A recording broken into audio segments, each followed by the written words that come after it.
ఒకరోజు భీమా కోతి అరటిపండు దొంగలించుకుని వెళ్తుంటుంది. అప్పుడు జింక దాన్ని చూసేస్తుంది. అరే భీమా, నువ్వు చాలా అల్లరి చేస్తున్నావు. రోజూ మా ఇంటి దగ్గరకొచ్చి అరటిపండు దొంగలించుకుని వెళ్ళిపోతున్నావు. మీ అమ్మ దగ్గర చెప్పాలి అని అనుకుంటున్నా. అలా చెప్పకండి ఆంటీ. నేనేదో 2 అరటిపళ్ళు తింటే మీకేం తక్కువ పడుతుంది చెప్పండి. చూడు, నేనేమీ నీ మాటలు నమ్మను. ఇంకోసారి మా ఇంటి దగ్గర అరటిపండ్లు దొంగలించుకోవడానికి వస్తే అప్పుడు చెప్తా నీ కథ. జింక భీమాని తిడుతుండే సమయంలో జింక యొక్క బిడ్డ అక్కడికి వచ్చింది. అమ్మా, నువ్వెందుకమ్మా ఎప్పుడూ భీమాని తిడుతుంటావు? ఆ రోజు ఆ పాము దగ్గర నుంచి నన్ను కాపాడింది భీమానే. ఏంటి, నిన్ను కాపాడింది భీమానా? అవునమ్మా, ఆ రోజు భీమా గనక లేకపోతే ఈ రోజు నేను ప్రాణాలతో ఉండేదాన్ని కాదు. భీమా, నీకు చాలా ధన్యవాదాలు నా బిడ్డ ప్రాణాలు కాపాడినందుకు. ఆంటీ, ఇప్పుడు మీరు నా గురించి మా అమ్మగారికి చెప్పారు కదా? లేదు భీమా, ఇక మీదట నీకెన్ని అరటిపండ్లు కావాలంటే అన్ని కోసుకోవచ్చు, సరేనా? అమ్మా, నేను భీమాతో ఆడుకోవడానికి వెళ్ళనా? వెళ్ళు, కాని చాలా దూరం వెళ్ళకు. సరే అమ్మా. భీమా ఇంకా జింక యొక్క బిడ్డ ఇద్దరు ఆడుకోవడానికి వెళ్తారు. అప్పుడు అకస్మాత్తుగా గట్టిగా గాలి రావడం ప్రారంభిస్తోంది.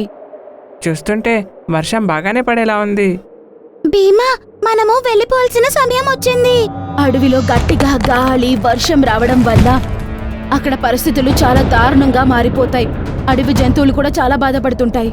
మహారాజా, ఇంతటి బీభత్సమైన వర్షం ఇప్పటి వరకు రాలేదు. ఈ కుండపోత వర్షాన్ని చూస్తుంటే మన కష్టాలు తప్పేలా లేవనిపిస్తుంది. మీరు చింతించకండి.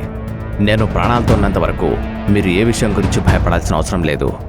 మీరందరూ నాతో పాటు నా గుహలోకి రండి. కొన్ని జంతువుల్ని షేర్ఖాన్ తన గుహకి తీసుకెళ్తాడు. అప్పుడు గట్టిగా వర్షం పడడం ప్రారంభిస్తుంది. మహారాజా, చూస్తుంటే వర్షం ఇప్పుడు ఆగేలా లేదు. గట్టిగా వర్షం పడడం వల్ల ఏదైనా అనర్థం జరుగుతుందని అనిపిస్తుంది. మంచిగా మాట్లాడు తోడేలు. నువ్వెందుకు ఇలా అశుభం మాట్లాడుతున్నావు? సారీ మహారాజా. చూడండి మిత్రులారా, ఇక్కడ ఉండాలనుకునేవారు ఇక్కడ ఉండవచ్చు. ఎవరైనా ఇంటికి వెళ్ళదలుచుకుంటే నిరభ్యంతరంగా వెళ్ళొచ్చు. కానీ ఒక్క విషయం గుర్తుంచుకోండి, ఈ వర్షం 3-4 రోజుల వరకు ఇలాగే కొనసాగుతుంది. అందుకే ఎవరైనా ఇంటికెళ్తే ఇంటి నుంచి బయటికి వెళ్ళకండి. ఒకవైపు అడవి యొక్క జంతువులు ఇలా బాధపడుతుంటాయి. ఇంకోవైపు భీమా వాళ్ళ అమ్మా నాన్న భీమా ఇంటికి రాలేదని వాడి గురించి భయపడుతుంటారు. సుజాత, భీమా ఎక్కడున్నాడు? తన స్నేహితురాల జింక ఇంటికి వెళ్ళాడు. వర్షం చాలా పడుతుంది. నాకు వాడి గురించి టెన్షన్గా ఉంది. భీమా అరటిపండు తెస్తానని వెళ్ళాడు. ఇప్పటికే వాడు తిరిగి రావాల్సిందే. నాకెందుకో భయంగా ఉంది. పద, జింక దగ్గరికి వెళ్ళి మన పిల్లాన్ని తీసుకొద్దాం. భీమాని వెతుక్కుంటూ జింక యొక్క ఇంటికి వెళ్దామని వాళ్ళ అమ్మ నాన్న వెళ్తూ ఉంటారు. ఏంటో ఈ తుఫాన్లో మన పిల్లవాడు ఎక్కడున్నాడో ఏంటో. బల్లు కోతి ఇంకా తన భార్య భీమాని వెతుక్కుని జింక వాళ్ళ ఇంటికి వెళ్తారు. ఏ జింక, నా బిడ్డ ఎక్కడున్నాడో చెప్పు. చూడండి అక్క, నా బిడ్డ గురించి ఆలోచించి నాకు భయమేస్తుంది. నా బిడ్డ ఇంకా మీ భీమానే ఆడుకోవడానికి వెళ్లారు. నీ కొడుకేమి నా కొడుకుతో పాటు వెళ్ళలేదు, నా కొడుకే నీ కొడుకుతో పాటు వెళ్ళాడు. అరే, మన అబ్బాయి వీళ్ళ అబ్బాయితో ఆడుకోవడానికి వెళ్ళాడా, లేక వీళ్ళ అబ్బాయి మన అబ్బాయితో ఆడుకోవడానికి వెళ్ళాడా? ఇలా మనం వాగ్వాదం చేస్తే లాభం లేదు. మనం ఇద్దరం కలిసి మన పిల్లల్ని వెతుక్కోవాలి. బల్లు యొక్క భార్య ఇంకా జింక యొక్క భార్య జింకని ఇంకా భీమాని వెతకడానికి వాళ్ళు వెళ్తారు. ఈ మెరుపును చూస్తుంటే నాకు నిజంగా చాలా భయమేస్తోంది. భయపడకు సుజాత. ఒకవేళ ఆకాశం నుండి పిడుగు నీ పైన పడితే నేను నిన్ను కాపాడుకుంటానులే. నేను ఆ పిడుగుని ఎదుర్కొంటానులే. అయ్యో, అలా అనకండి. నా ఆయుష్ పోసుకొని మీరు బాగుండాలి. అదే సమయంలో ఉరుములు మెరుపులు రావడం ప్రారంభిస్తాయి. అదే సమయంలో బల్లు ఆ మెరుపుని చూసేస్తాడు. అప్పుడు సుజాతని దూరంగా తోసేస్తాడు. పక్కకు జరుగు సుజాత. ఆ మెరుపు కోతి మీద పడిపోతుంది. పాపం, వాడు అక్కడే చనిపోతాడు. భీమా కనబడట్లేదు. అది మాత్రం కాకుండా తన భర్త కూడా చనిపోయాడు. సుజాత ఇలా చాలా బాధపడుతుంటుంది. ఇలాగే చాలా రోజులు గడిచిపోతుంది. ఒకరోజు ఏనుగా ఇంకా సుజాత నిలబడి ఉంటారు. చెల్లి, ఇప్పటి వరకు నీ కొడుకు తిరిగి రాలేదు. నన్నేమైనా సాయం చేయమంటావా? మీరు నా బిడ్డను వెతకడానికి నాకు సహాయం చేస్తే చాలా బాగుంటుంది. అలా చెప్పకమ్మా. బల్లు నా మిత్రుడు.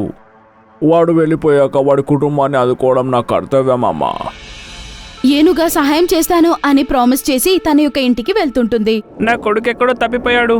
వాడిని ఎవరైనా వెతికి తీసుకురండి. ఈ శబ్దం అయితే నా మిత్రుడు బల్లు బందరుతుంది. కానీ వాడు ఎప్పుడో చనిపోయాడు కదా. అంటే ఇది వాడి భూతం యొక్క శబ్దమా? బల్లు భూతంగా మారి తిరుగుతున్నాడు అని తెలిసిన వెంటనే అది భయపడుతుంది. దేవుడా ఈ భూతం నుంచి కాపాడవయ్యా. దేవుడా ఈ భూతం నుంచి నన్ను ఎలాగైనా కాపాడు. తక్షణం బల్లు బందర్ యొక్క ఆత్మ ఏనుగు ముందు వచ్చి నిలబడుతుంది. నన్ను చూసి భయపడకేనుగు, నేను నీ మిత్రుడు బల్లుని. ఓ కానీ బల్లు, ఇప్పుడు నువ్వు భూతానివి కదా. అవును, కానీ నేను నిన్ను ఎలాంటి హాని తలపెట్టాను. నీతో బాధ చెప్పుకోవడానికి వచ్చాను. నా కొడుకుని ఎలాగైనా చేసి వెతికి పెట్టు మిత్రమా. నేను నీకు మాటిస్తున్నాను, నీ కొడుకుని ఎక్కడున్నా సరే వెతికి పట్టుకుంటాను. ధన్యవాదాలు మిత్రమా. ఏనుగ ఇంటికి వెళ్తూ ఉంటుంది. అప్పుడు ఒక చీతా దాని ముందు వచ్చి నిలబడుతుంది. ఏరా ఏనగా, ఈరోజు నేను నిన్ను చంపి తినేద్దాం అనుకుంటున్నాను. అయ్యో దేవుడా, ఈరోజు పొద్దున్నే నేను ఎవరి మొహం చూశాను. ఒక దగ్గర భూతం కనిపిస్తే ఒక దగ్గర పులి కనిపిస్తుంది. చిరుతన్నయ్య, నన్ను చంపక ప్లీజ్. నేను 10 రోజులుగా ఆకలితో ఉన్నాను. నిన్ను చంపకపోతే నేను బ్రతకలేను. చీతా ఏనుగుని చంపడానికి ముందుకొస్తుంది. అప్పుడు వాళ్ళ ముందు బల్లు యొక్క ఆత్మ ప్రత్యక్షమవుతుంది. నేను ఉండగా నువ్వు ఈ ఏనుగుని చంపేస్తావా చిరుతా? నువ్వెవరింతకి? భూత ప్రేతాలాగా ఎందుకు మాట్లాడుతున్నావు అసలు? ఎందుకంటే నేను ఒక భూతాన్ని. తర్వాత బల్లు యొక్క ఆత్మ చీతాని తరిమేస్తుంది. బాబాయ్, పరిగెత్తండి కడిచి. చీతా భయపడి అక్కడి నుంచి వెళ్ళిపోతాడు. నేను ఇక్కడున్నంత వరకు అడవిలో ఏ జంతువుని కూడా ఎవరు చంపలేరు. నేను అందరినీ రక్షిస్తూ ఉంటాను. ధన్యవాదాలు మిత్రమా. బాయ్ మిత్రమా. మరుసటి రోజు కోతి బల్లు దయ్యంగా మారిన విషయాన్ని షేర్ సింగ్కి చెప్పాలని వెళ్తూ ఉంటుంది. చెప్పేనుగు, ఇంతకి నువ్వేం చెప్పాలనుకుంటున్నావు? మహారాజా, బల్లు యొక్క భూతాన్ని నేను నా కళ్ళతో చూశాను. అతను అడవిలో అందరినీ రక్షిస్తూ ఉంటాడు. ఇలా ఎలా జరుగుతుంది? నేనైతే అలా ఎప్పుడు చూడలేదు. అయ్యో స్నేహితులారా, మీరు ఎవరి మాటలు నమ్ముతున్నాడు? వీడు ఒక అబద్ధపు కోరు. చూడేనుగు, నువ్వు భూతాల గురించి అబద్ధం చెప్పి అందరినీ భయపెట్టకు. నాకు భూతాలంటే చాలా భయం అండి. ఏనుగు చెప్పిందే గనక నిజమైతే నేను ఈ అడవి నుంచి వెళ్ళిపోతానండి. అయ్యో నేను వెళ్ళిపోతాను. ఎందుకంటే వేటగాడితో అయినా తప్పించుకుని ఉండొచ్చేమో, దయ్యంతో ఎలా? చూడండి, అతను భూతమే కానీ నా మిత్రుడు. అతను ఎవరికి ఏ హాని కలిగించాడు. అతను అందరినీ రక్షిస్తూ ఉంటాడు. ఏనుగు అడవి యొక్క జంతువులకి దీని గురించి అర్థం అయ్యేలా చెప్పాలనుకుంటాడు, కానీ ఎవ్వరూ వాడి మాట వినరు. అదే సమయంలో అక్కడికొక ఎలుగుబంటి వచ్చింది. ఏనుగు నిజమే చెప్తుంది. కొన్ని రోజుల క్రితం బల్లు ఆత్మ నన్ను కాపాడింది. కానీ నేను మాత్రం ఆ భూతాన్ని నా కళ్ళతో చూడనంత వరకు నేను ఆ విషయాన్ని విశ్వసించను. మీరు కావాలనుకుంటే నేను భూతాన్ని ఇక్కడికి పిలుస్తాను. మీరు బల్లి యొక్క భూతంతో కలవాలనుకుంటున్నారా? అవును, అతను బల్లువే కదా. చూస్తున్నట్లే రాత్రి అయిపోతుంది. జంతువులన్నీ దయ్యం కోసం ఎదురు చూస్తుంటాయి. బల్లు వచ్చేసే. బల్లు, నేను ఏనుగుని, నీ మిత్రుని చెప్తున్నాను. వచ్చే మిత్రమా. ఎంతసేపు వెయిట్ చేసినా అక్కడికి ఆ దయ్యం రాదు. బల్లు, రా మిత్రమా. ఇది నా పరువుకు సంబంధించిన విషయం. ఒకవేళ నువ్వు రాకుంటే నా పరువు అంతా పోతుంది మిత్రమా.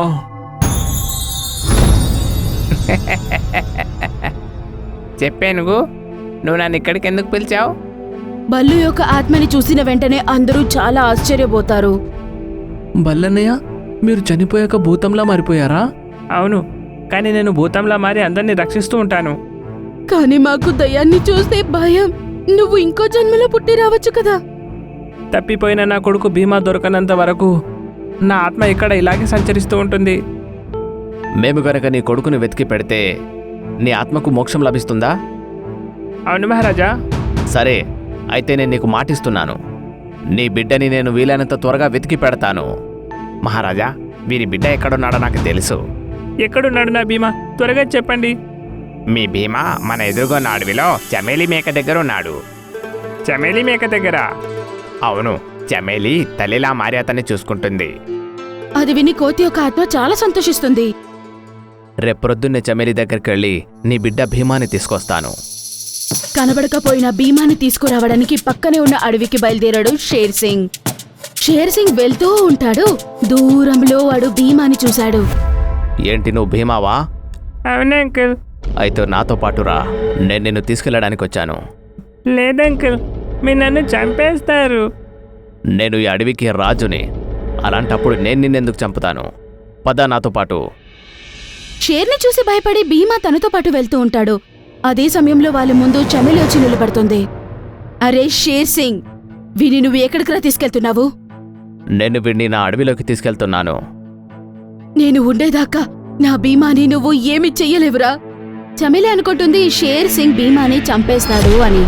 అందుకే షేర్ సింగ్ మీద అది అటాక్ చేస్తుంది. మేక దగ్గర దెబ్బలు తిన్నాక షేర్ సింగ్ ఇలా అని ఆలోచిస్తూ ఉంటాడు. ఒక సాధారణ మేక దగ్గర ఇంత బలం ఎక్కడి నుంచి వచ్చింది? తర్వాత షేర్ సింగ్ మేక దగ్గర అంటాడు, చూడు, నేను వీడిని చంపడానికి రాలేదు. నిజానికి నేను పక్కనున్న అడవిలో రాజుని. కొన్ని రోజుల క్రితం భీమా తన తల్లిదండ్రుల నుంచి తప్పిపోయాడు. అందుకే వాడిని తీసుకెళ్లడానికి వచ్చాను. నువ్వు చెప్పేది నిజమే అని నువ్వు ఎలా ప్రూవ్ చేయగలుగుతావు? నా దగ్గర ఒక సాక్షి ఉన్నాడు, కానీ అతను సాక్ష్యం చెప్పడానికి వస్తాడో లేదో అది నాకు కూడా సరిగా తెలియదు. తర్వాత షేర్ సింగ్ బల్లు యొక్క ఆత్మని పిలుస్తుంది. బల్లు, నువ్వెక్కడున్నా సరే ఇక్కడికి రా. ప్రత్యక్షమవు బల్లు, ప్రత్యక్షమవు. బల్లుని చూసి భీమా చాలా సంతోషిస్తాడు. నాన్నగారు మీరా? బల్లు భీమా యొక్క తండ్రి అని తెలుసుకోవడానికి చమేలికి చాలా టైం పట్టలేదు. నాన్న, షేర్ సింగ్ నిన్ను తీసుకెళ్ళడానికి వచ్చారు. అవును నాన్న, కానీ చమేలి అమ్మ ఏమనుకుందంటే ఇతను నన్ను చంపడానికి వచ్చాడేమనుకుంది. అందుకేమే సింహం అంకుల్ని కొట్టేసింది. ఏంటి, ఒక మేక సింహాన్ని కొట్టిందా? అవును, ఈ మేక చాలా బలవంతురాలు. ఒక మేక దగ్గర ఎంత శక్తి ఎలా వస్తుంది అసలు? మేక చెప్పింది వినగానే అందరూ చాలా ఆశ్చర్యపోతారు. నేను చమేలిని కాదు, చమేలి యొక్క ఆత్మని. ఇది నిన్న జరిగిన విషయం. నేను ప్రాణాలతో ఉన్నానప్పుడు నేను భీమాని తీసుకుని ఇంటి వైపు వెళ్తూ ఉన్నాను. అప్పుడు మా మీద ఒక తోడేలు అటాక్ చేసింది. ఆగు మేక, ఈరోజు వరకు నేను కోతిని తినలేదు. ఈరోజు దీన్ని తిని నా ఆకలి తెచ్చుకుంటాను. నేను ప్రాణాలతో ఉండేదాకా నువ్వు వాణ్ణి ఏమి చెయ్యలేవురా. నువ్వొక మేకవన్న విషయం మర్చిపోయావా ఏంటి? లేదు, వాణ్ణి నా కొడుకుగా స్వీకరించింది మాత్రమే నాకు గుర్తుంది. ఒక మేక కోతికి తల్లా? వాళ్ళిద్దరిని అటాక్ చెయ్యడానికి తోడేలు ముందుకు వెళ్తుంది. అప్పుడు చమేలి భీమాని కాపాడడానికి తోడేలతో పాటు గొడవ పడుతుంది. భీమాని కాపాడే సమయంలో ఆ తోడేలు నన్ను చంపేసింది. అంటే నువ్వు నా బిడ్డని కాపాడడానికి నీ ప్రాణత్యాగం చేశావా? నేను నా కొడుకు అని అనుకున్నాను. ఒక తల్లి తన కొడుకు చచ్చిపోతుంటే ఎలా చూడగలుగుతుంది? అందుకే నా ప్రాణాలనే నేను ఇచ్చేశాను. మేక ఇలా మాట్లాడడం చూసి అందరూ చాలా ఏడుస్తారు. మహారాజా, ఇక భీమ గురించి నాకు ఎలాంటి భయం లేదు. భీమాని మీతో పాటే తీసుకెళ్ళండి. నేను వీడిని తీసుకెళ్తాను, కానీ నువ్వెక్కడికి వెళ్తావు? భీమా దొరికాడు కదా, ఇక నాకు మోక్షం లభిస్తుంది. మీ చేతుల్లో భీమాని సురక్షితంగా చూశాక చమేలి ఆత్మకు కూడా శాంతి లభిస్తుంది మహారాజా. సరే, మీరు చెప్పినట్టుగానే చేస్తాను.